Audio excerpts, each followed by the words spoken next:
भारतदेखि नेपालमा प्रवेश गरेका भारतीय अपहरणकारीले लुम्बिनी प्रदेशको दाङ जिल्लाबाट 15 वर्षीय बालिका, 13 वर्षीय बालिका र 9 वर्षका बालकलाई अपहरण गरेर भारततर्फ लैजाँदै गर्दा बर्दियाको गुलरिया भन्ने यी ठाउँमा नेपाल प्रहरीले उनीहरूलाई गए राति पक्राउ गरेको छ। यो नेपाल प्रहरीको सबैभन्दा ठुलो उपलब्धि हो।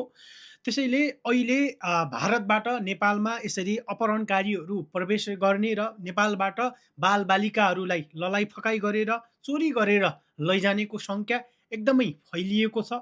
त्यसैले तपाईँले पनि आफ्नो छोराछोरीको रेखदेख राम्रोसँग गर्नुहोस्।